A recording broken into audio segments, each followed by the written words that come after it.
homer, led the league in tackles with 85. The deep ball for Darius Prince, and Philadelphia's on the board first.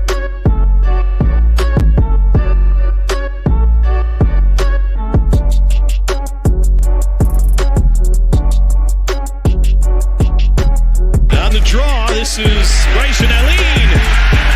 And Allen weaving his way all the way down to the 22. 10-yard line, 5. Mayfield, dancing all around. Throwing as far as he can throw it. Jump ball coming. Crazy stuff. Not this time. And you want to be a wide receiver. You're going to have to take a little bit of a hit like that as Brown got him in that shoulder, but watch. Those are teeth. Do we have a dentist on staff here?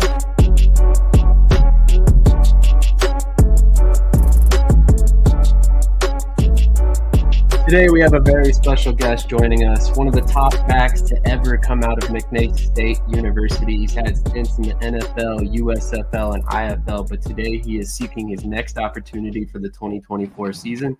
And of course, I'm talking about Mr. David Hamm. How you doing today, David? Good. How are you doing? Doing great. Thank you for joining me today. I'm really excited to speak with you. I mean, like I said, I've been a big fan of yours behind the camera and finally get you on this side of the camera. So thank you again for your time, and happy to get right into it if you are. Absolutely, man. Thank you for having me here, and God bless every opportunity you've given me. This past 2 years, if you've given me on this podcast, it means a lot. Thank you.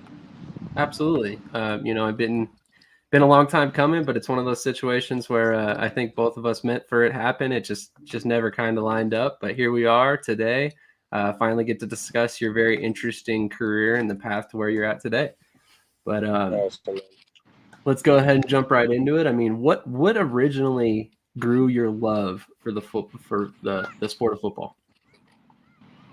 I honestly can say that as a kid, 9 months old, I've always carried the pigskin since a young buck. So my dad actually was the one that actually put that in my life at 9, playing real organized football, because he made me have to work for it. Grades were more important than anything, and I thank him for that. So football was a big part of my life, just knowing that I didn't even really find my position until I was actually at the end of my first year playing football. So knowing I wanted to play running back was the dream. So Interesting. So just out of curiosity, did your father play football as well? Yes. He actually had an opportunity to play for the Dallas Cowboys. He just didn't get that shot. And when he had me, he always put that and pushed it toward me, knowing that grades, the opportunity always present itself. So whenever he had it in store for me, he knew I could accomplish anything. So football was my biggest goal and dreams. Absolutely. So out of curiosity, did you continue to play running back when you got into high school, or did they move you around a lot? I know with an athlete of your caliber, they typically like to get the ball in your hand as much as possible. Absolutely. My first actually in high school, when I freshman year, I played as a varsity as a freshman in high school. I was actually outside linebacker, highly recruited from Illinois, Iowa State, big schools on the defensive side, Texas Tech. But my sophomore year, I decided to make a change, and I always wanted to play running back. So when they asked for a running back to step up, I didn't ever look back. So Interesting. I would not have guessed that you were a linebacker first, but I mean, realistically, body type, it definitely makes sense. I feel like you could have probably had a similar path if you were a linebacker as well. You would have definitely still seen NFL interest and all that as well. yes, sir. But Yes, this sir. seems like a perfectly good time to queue up some of your highlights here. So we'll go ahead and play this one. So definitely enjoy these while you listen to the rest of the interview. But definitely you've had an interesting path. I mean, I think right out of college, you ended up having a great pro day. I want to say you ran like a 4.51 at 225 pounds. You had like a 1.59 10-yard split, which is very impressive for your size. And then on top of that, I think you put up like 14 reps in the bench and had a 7.02 3-cone, if I'm not mistaken. All very impressive numbers for a back of your caliber. But so out of your pro day, which teams were interested in you immediately? Coming out of college? Yes, sir. Coming out of college, I actually had interest from Tennessee Titans. A big interest from the Oakland Raiders. When I came out for the draft day, I think it was the last day of signing day for the draft, the Oakland Raiders called me for rookie minicamp. So it was a big opportunity to just display my opportunity. And I think with college and having college experience with Aaron Jones playing at University of Texas El Paso was really, really eye-opening because I had a head coach, Sean Kugler, previously actually was the offensive line coach for the Pittsburgh Steelers. And just having a lot of networks with great people in the football world gave me an opportunity to play at a still Division I college at like McNeese itself. And I was just thankful. And then when I came out of rookie minicamp at the Oakland Raiders, things got quiet. I was doing the TSL Spring League camps before they became the USFL. I was doing multiple spring camps just to keep myself in the loop of knowing that being 1 year to 2 years out of the league of any professional level, you're going to have a slim chance of ever coming back. So I made it an importance and a goal of mine to keep my dream alive. And then I think that's why God gave me another opportunity to be in the USFL this past spring and put myself in that loop. Definitely. I was actually not aware that you had been in the spring league. Real quick, what was your experience like with the Raiders at the time? It's like having a piece of cake and not even getting to eat the whole thing. That's the best analogy I can say. Why? Because being in that high level of professional atmosphere, the field house to the locker room to meetings to practices at a high speed tempo to drills to a high tempo, NFL is where I see myself at the time and still see myself as an NFL caliber running back. I would completely agree. I believe your game fits the outdoor game better than it does indoors, to be completely honest. But correct me if I'm wrong, but John Gruden was the head coach while you were there, correct? John Gruden, absolutely. John Gruden was actually on day 2 of the camp. He told me, he presented myself in front of everybody, all the rookies, and presented myself as David Hamm. Like, he showed me on the film and all the clips, and he was showing me high praise and, and acknowledging me where I'm from and what college I went to, and just loved the kind of high level of practice level I played, because he said that with that kind of practice level, you're going to be seeing yourself longer in the NFL than most. So I really appreciate his accolade and just his words of wisdom in front of everybody, because John Gruden, to acknowledge you, he only picks the best. Absolutely. I mean, despite what happened with him after that fact, he's still a great football coach on the field. So, yeah, definitely no judgment from me as far as actions off the field. I don't involve myself in that stuff. So I'm curious. I mean, one of the things that we wanted to discuss today is the fact that networking is incredibly important as a football player. So as you spoke about coming out of college, you had a former NFL head coach or a former NFL coach as a head coach in college. Let me correct how I said that. So along the way, how have you gone about kind of developing these relationships that have gotten you to where you're at today? So first off, I'd like to thank God again, because these networks and these connections I've built over time have not been for no reason. Everything has been aligned perfectly in circumstances. And honestly, I know how to talk to good people, and people know that my character is very valid and it holds good standings with people. So when it comes to networking, I've always networked first and foremost with teammates that I've played with in the past, from arena leagues, from Bismarck to AAL and Charlotte Thunder to Oakland Raiders to the USFL, Memphis Showboats. And also it's really with the coaches. I think mostly all the coaches that I've networked, like Kirby Wilson, a previous Pittsburgh head coach, and most of these past GMs, it's all about who you know. It's not how good you are anymore. It's all about who you know. And the kind of relationships you stand with gets you to open doors and opportunities. I would definitely agree.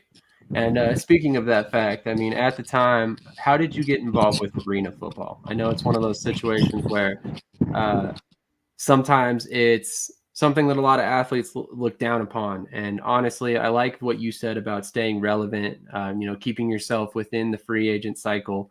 And part of that was, I would imagine, your motivation for going to the league. But how did that all come about for you?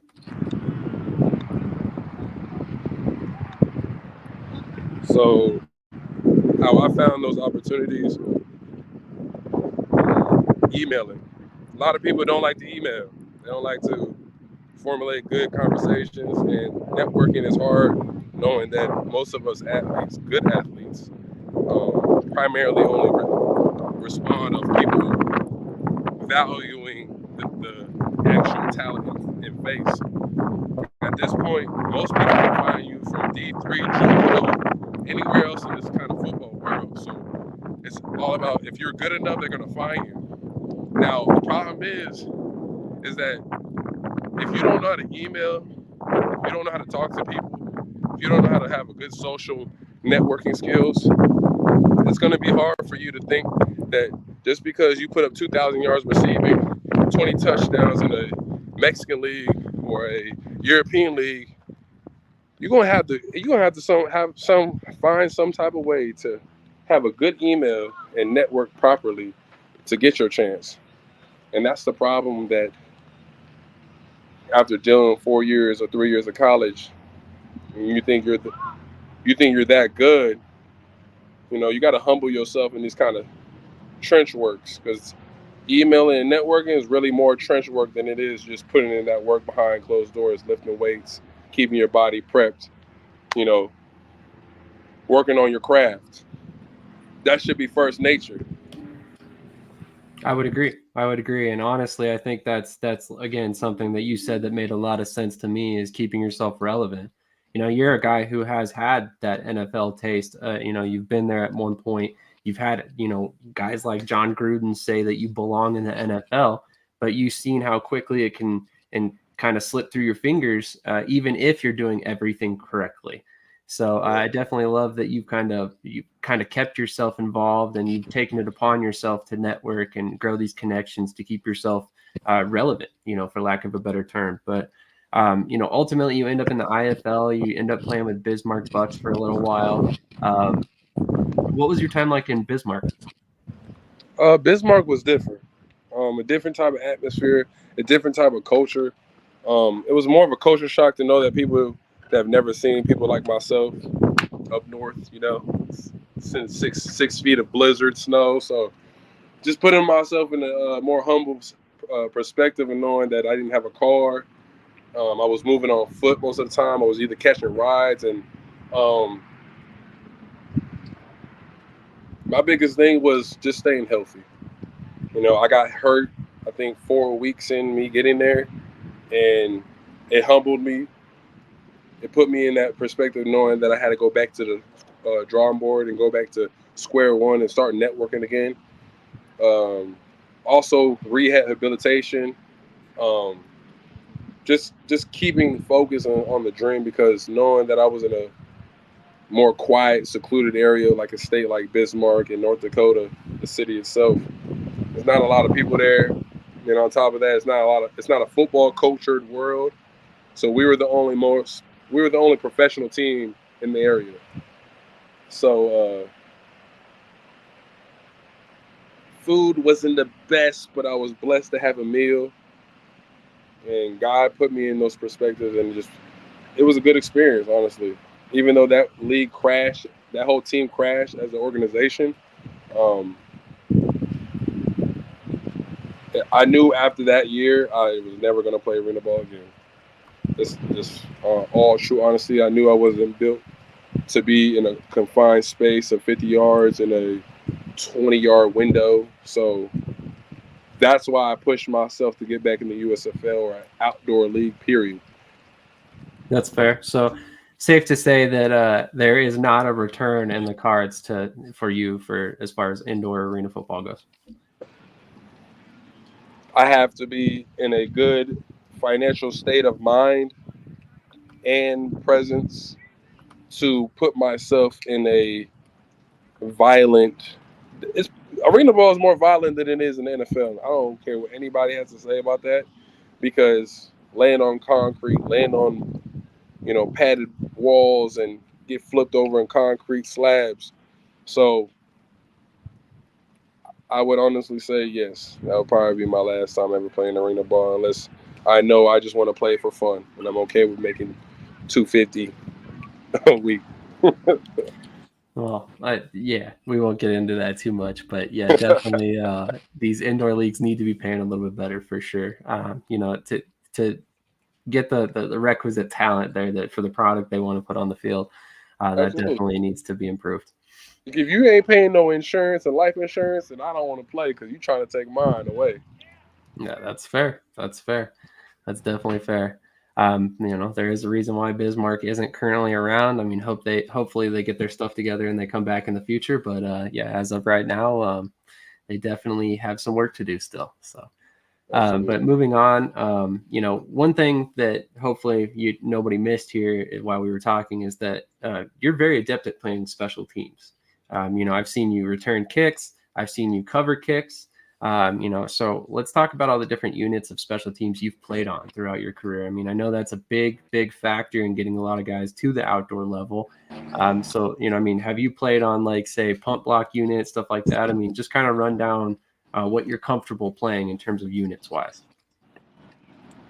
So thank you for acknowledging my gameplay, because I think that's what a lot of coaches don't understand, that the beneficial of my game is that I'm a do-it-all kind of player, but doing it all is special teams.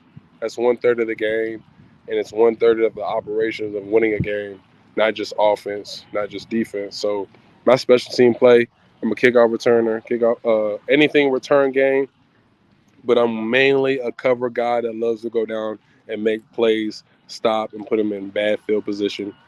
So I am that kind of attribute player. I'm a do-it-all guy, but I'm going to put my efforts into knowing that my job is to go 110% for the team, and whatever they need me at, I'm going to be there. When it comes to practicing, I practice how I play. So you see me on these highlight clips on kickoff coverage and stuff, I was doing that in practice.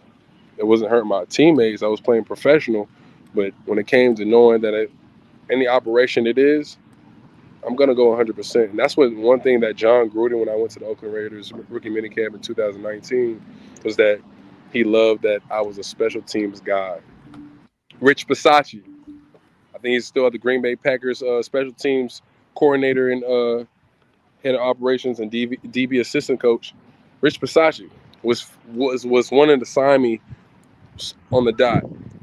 It was just circumstances that I had in my past that was currently following me that didn't allow me to get to the NFL. So with that being said, my special teams play is a big part of my running back play as well.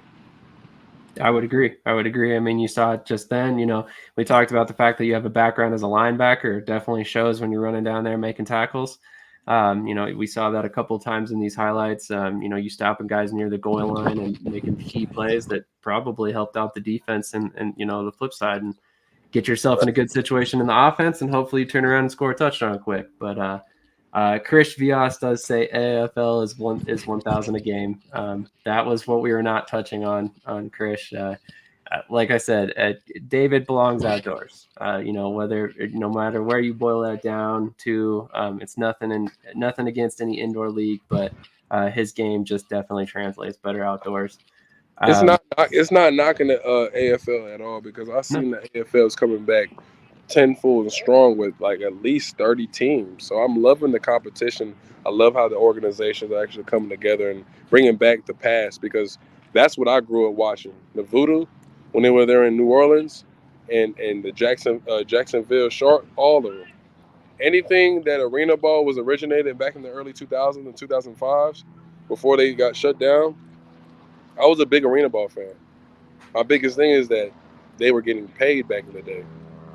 They definitely were. There was a lot of players making six figures. There were some players that chose to stay in arena ball over taking practice squad spots back in the day. So it's come a long way. Hopefully we can make some more progress back to that eventually. But we've got a long way to go on that front. But with that in mind, would you be open to, say, Europe, Mexico, Canada, all these alternative options in, overseas or other countries? I would love to play for a Canadian league. Right now, at my age, still in my 20s, but my biggest thing is that as a running back, they stop looking at them past 30. Once you're 30, you're not really valued as much. You're not even looked at as the number one guy because they're looking for a 24 or 23-year-old. Much respect to that, but these young kids that are leaving college early, they're missing the most development stage of their life. And I feel like a big topic we could talk about is kids staying in college to build that development instead of just skipping to the league. Because you can go to the league early as a sophomore, junior, but you're realizing you're going against straight grown men that have been in the league at least 5 to 4 years plus. And even rookies, these kids have played 4 years and waited their turn at Alabama, LSU. So these guys are waiting their shot, and they're grown. They're 24, 23, and they've been waiting, and they played 4 years of college. Most of these other young backs are leaving early to go to the league. They need to wait. They need to develop their body because they're going to take a lot more beating in their first 2 years. You've seen it in Ezekiel Elliott, Tony Pollard, all these great backs. They've left college early, and they've faced the punishments. Travis Etienne facing the punishments. Nick Chubb went all 4 years. Todd Haley went all 4 years. They faced the punishments of knowing that longevity as a running back, it's not long. So for me to be in this position and still stay fresh and still have longevity in my legs and my body and my mind, playing in the CFL, Mexican League, or ELFA, ELFF, I think it's called, European League. ELF. Yep. I'm willing to put myself out there and knowing that I would love to play in those leagues, and I'm ready. I've been ready. Absolutely. And you saw he'll play special teams. He'll play, he'll pass block. He'll do the whole nine. Speaking of which, I mean, you've kind of been in the inside of the USFL. You were one of the guys that had to wait out the UFL merger recently. Exactly. So I'm curious. Give me your feelings on what happened. I mean, how do you feel about the fact that 8 teams were just, for lack of a better term, erased? Sam, I'm going to be honest. And this is for everybody that's watching live as well. It wasn't smart. Knocking at least a total of 500 guys off rosters, off job pay, taking money from their kids because they probably was working for them on top of they were working other jobs. Mainly making the dream shorter, tight window, and it hurts to say that it would have been better having all 16 teams.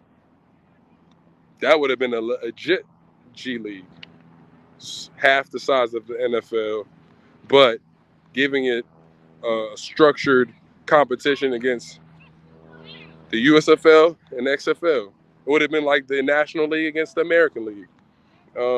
And that's the thing that people didn't understand. But I think what we don't know behind closed doors of athletes is it's the money. It's the money, and they didn't have enough money to probably pay out those guys. And that's my honest opinion, knowing that they shouldn't have done it, but they had to, based on money. It's all money. Brian Woods, The Rock, Miss Garcia, all those high up people that got the money to pay and put up for the league like this, they're not going to support what those other owners for the USFL were doing. They wanted to take it on their hands, and I understand. But my opinion is they shortened the windows for at least 500,000 athletes that were still in the league. So it kind of bothers me knowing that they're taking jobs away. They're taking the dream and the love of the game away. So for me, I was right behind Alex Collins. That rest in peace, my brother. He passed away, and knowing that me and him were in the same position, we got cut around the same time. He was on injury reserve, and then I was cut released at week 2. So knowing that the USFL and the game itself, it's all political, no different from the XFL. You got guys from the XFL coming to the USFL during the season when I was playing. So this game is straight politics, and at this point, a lot of people, I see why they hate the game. They don't watch it no more. They don't want to put up with it no more. They don't want to watch no NFL games. They don't want to hear nothing about football. Unless you're in it, they don't want to watch it, because how we see the game as athletes and coaches now, looking inside it out, it doesn't look normal. It looks played out. It looks like when you hear scripted, it's scripted. That's fair. That's a fair take for sure. So obviously we noticed that you're joining us on a football field currently. So what are you preparing to do today? I'm out here in the Dallas area, DSISD. I'm at Kimball High School. We're about to play flag football today. Got 2-3 teams out here today, and showing my wheels. I still got it. So I just want to enjoy myself on this nice Sunday and stay around the game. Very nice. Yeah, you got to stay active, right? And football shape is definitely a unique thing for sure. Absolutely. Well, David, I really appreciate your time today. We've been on for about a half an hour. Any final thoughts that you want to get out there before I let you go? I would love to say thank you, Sam. Thank you, God, for giving me the opportunity to talk on this podcast again. Thank you for letting me hear my voice today, giving me a voice of my personal self, David Hamm. And honestly, to all teams, USFL, XFL, UFL teams, I'm ready. I'm fresh. Need an opportunity. Absolutely. Any CFL, Mexican, European leagues, I'm ready. Give me an opportunity. And my character, I'll get anybody to vouch for my character, because like saying Shady right here, he wouldn't put any athlete on his podcast if his character wasn't valued. So thank you, Sam. I appreciate you on this nice Sunday. You enjoy your day. God bless, and thank you. Absolutely. Thank you for your time. I appreciate it, and hopefully you tear it up today in that flag football game and get a W, and hopefully we see your name on the transaction wire of a UFL team here shortly. That's what we're praying for. Thank you. Absolutely. Have a great rest of your day, David. You too. I'm a game changer.